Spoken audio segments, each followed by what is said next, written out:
Yes, good morning sa ating lahat, mga kalingap at mga kaibigan. Happy Friday, June 26. At ngayon po, gusto ko lang pong bigyan ng reaction ang isang content vlog ni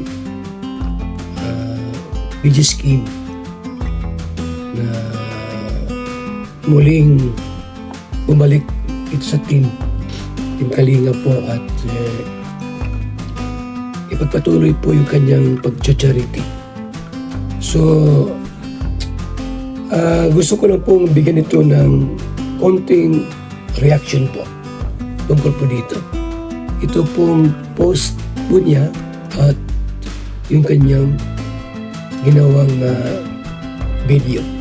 Ito po, mga kaibigan, ang video natin po mga panood. At ito po si BG Scheme Official. At bago natin umpisahan ang vlog pong ito, maaari po na i-share niyo po ang ating vlog, ating video at pa-likes na rin po. So ito po ay regarding doon po sa aking post yesterday, no. So may mga nakapanood po, no, and may mga nakabasa po regarding doon, and halo-halo yung mga naging reactions, no, about po sa ating post. Ano ba itong post ni BG Scheme sa kanyang Facebook page, mga kaibigan, na nabasa ng iba? Nag-send sa akin si Kindred. Dito nga po, no, na si BG Scheme daw po, si BG Scheme ay mayroong pinost. So, nalaman ko ito dahil nga po nag-send sa akin si Kindred TV. So, ito po yung post ni BG Scheme. Ayan o. Basahin ko po. Ayan. Sa totoo lang, real talk, kung totoong charity vlogger ako, hindi ako tatanggap ng sponsor. Talaga, kung daan-daan at milyon-milyon naman sahod ko sa YouTube buwan-buwan. May mali ba doon? Sa palagay ko tama. Halimbawa po ang kita ko sa YouTube milyon-milyon, 2 million, 3 million, 4 million, even 1 million. Pwede kang hindi tumanggap ng sponsor. Nasa inyo po yan. So sa kanya po, ito ay opinion niya sa sarili niya. Huwag niyo pong masamain. Ang sinabi rito, sa totoo lang, real talk, kung totoong charity vlogger ako. So meaning, tinutukoy niya sarili niya. Hindi na ako tatanggap ng sponsor kapag million-million na. Worth na million-million, malaki na ang kanyang kita sa vlogs. Yung kanyang revenue, malaki ng kita at kaya na po niyang tumulong. So para sa kanya, hindi na siya tatanggap ng mga sponsorship. That's good. Okay naman yun kung ayaw niya nang tumanggap ng sponsorship. Walang problema doon. And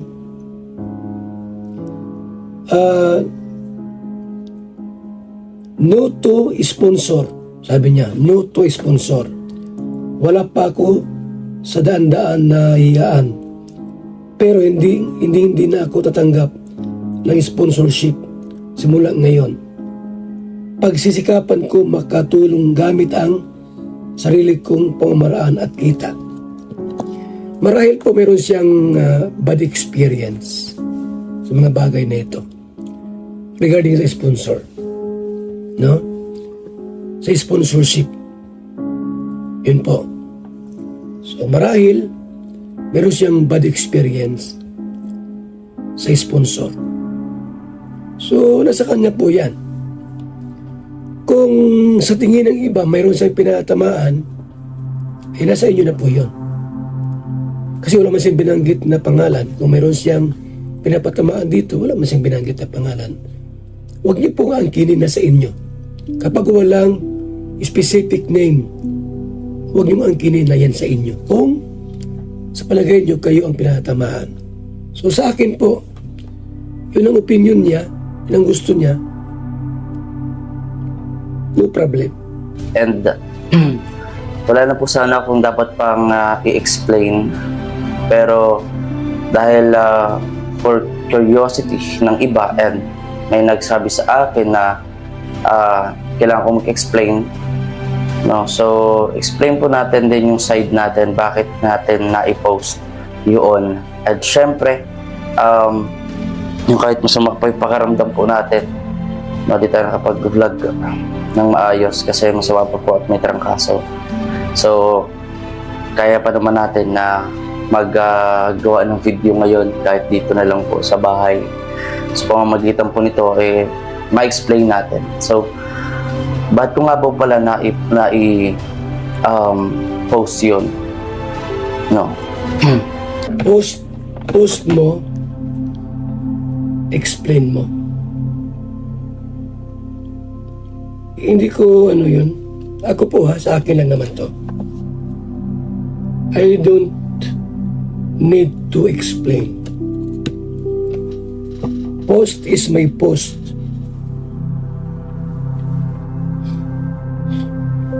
Kung ako'y mag-explain, kapag may magreklamo, pero sa korte. Pero yung sabihin natin, mag-explain ako sa video, ganito, ganyan, no need.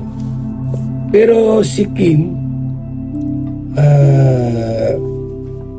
kahit daw masama ang kanyang sitwasyon, ay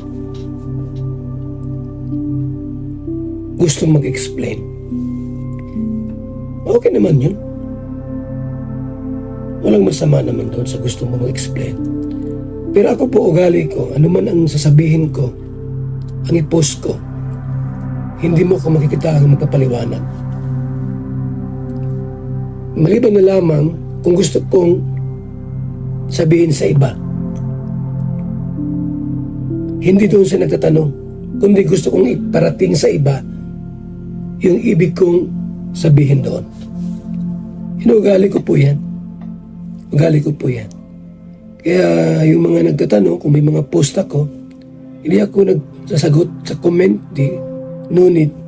Kasi kayo nang bahala mag-intindi.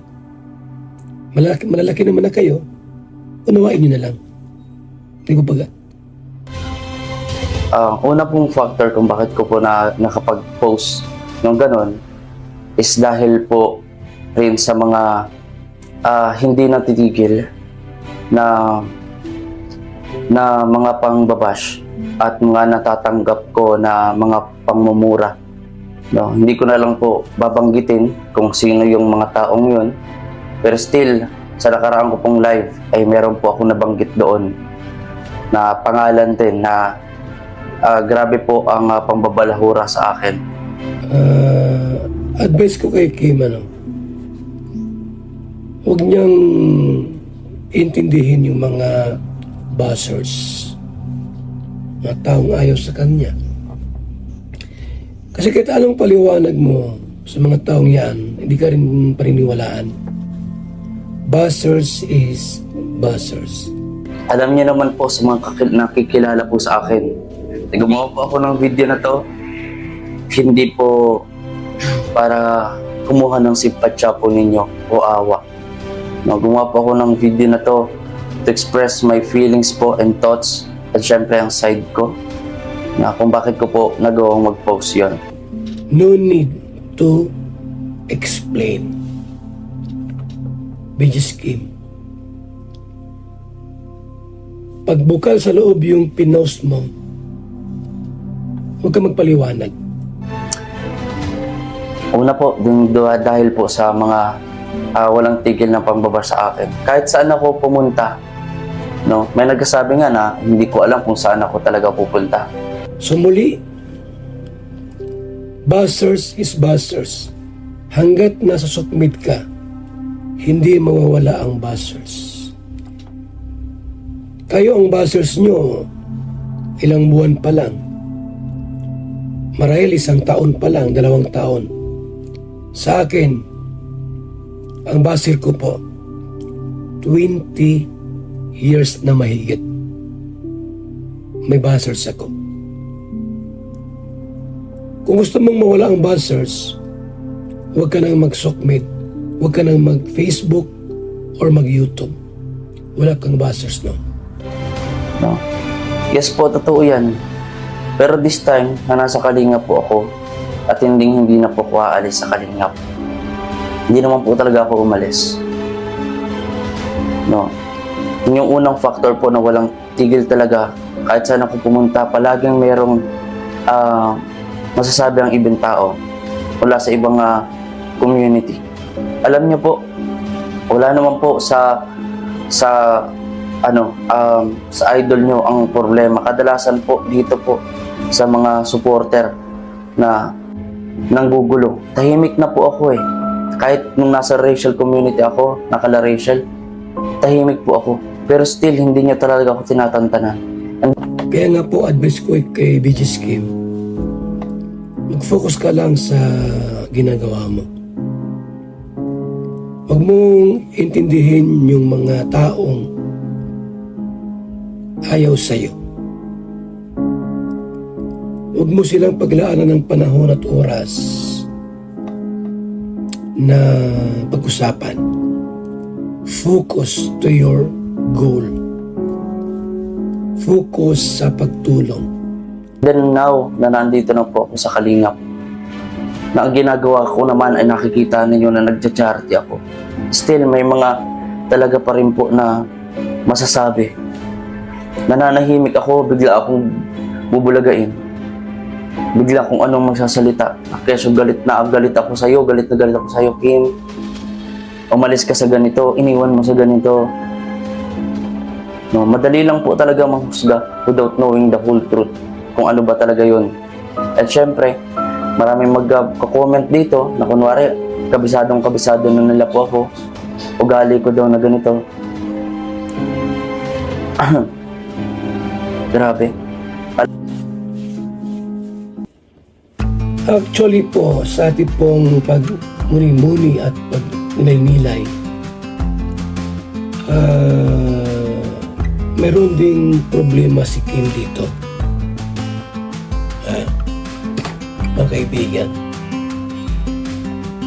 Alam niyo ba kung ang utak natin ay pwedeng labahan? Pwedeng sabunan? I-suggest ko na yung utak ni Kim ay labahan niya, linisin niya. Alam niyo ba na sa oras na ikaw ay nagbalik sa Kalingap, lahat ng pinanggalingan mo, lahat ng nasimulan mo doon kung saan ka man nagmula, iwan mo na lahat yun. Huwag mo nang alalahanin at isipin. Mag-move on ka na. Going straight, going forward. Kung may mga bashing, reject. Kung may mga nanghusga, umuusig sa'yo, huwag mo na silang pansinin. Straight ka na. Going straight ka na. Pikit mata mong gawin ang programa. Focus ka lang sa gagawin mo at ginagawa mo. Huwag ka nang lumingon.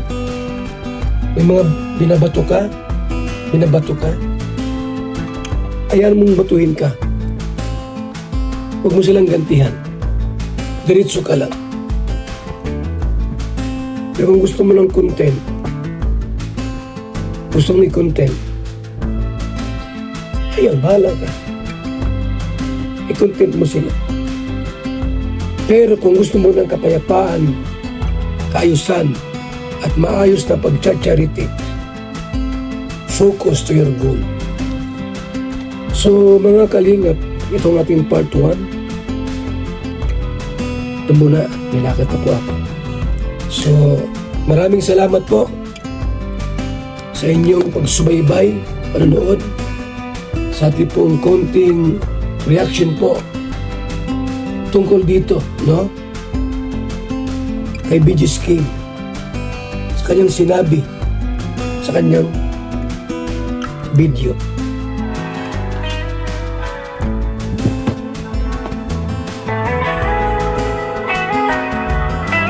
Maraming salamat. Mabuhay and God bless. Peace. Santos matubang may puso sa gawain. Bye-bye. Sa mata ng dukha. Hirap ako magbuntis, pero dahil sa BSM, Kalingap Kape, ngayon nabubuntis na ako. Kami mga OFW, laging pagod sa trabaho. Pero dahil sa BSM, Kalingap Kape, meron kaming energy. Ayan mga kalingap, mag-BSM kape na kayo. Alam niyo mga kalingap, bilang isang OFW dito sa Hong Kong, bilang driver, lagi akong umiinom ng kape bago pumasok ng trabaho. Parating gising at laging alerto, lalo-lalo na pag ikaw ay nagdadrive. Kaya mag-BSM kape na kayo mga kalingap. Dahil sa BSM kape mga kalingap, ang inyong diwa ay laging buhay. BSM Kalingap Kape, ang kape na may puso. BSM Kalingap Kape, ang paboritong kape naming mga OFW dito sa Macau.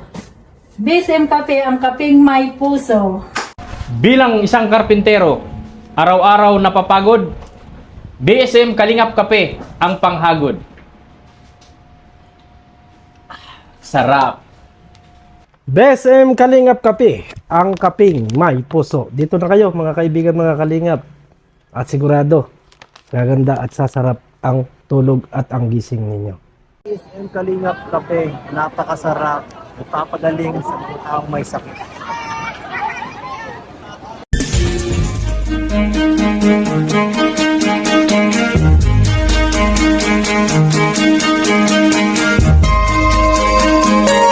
Ito ang palatuntunang tunay na lingkod bayan. Ang programang tututo sa kapakanan ng mga mamamayang kapos sa kapalaran. Si Kuya Val Santos Matubang, ang inyong katuwang. Si Kuya Val, kasangga sa kahirapan, kaagapay sa kalusugan, kakampi ng mga inaapi. Magbibigay pag-asa sa mga taong nawawala na ng pag-asa sa buhay, sa mga batang biktima ng kahirapan, sa mga matatandang napapabayaan. Si Kuya Val, ang inyong sandigan.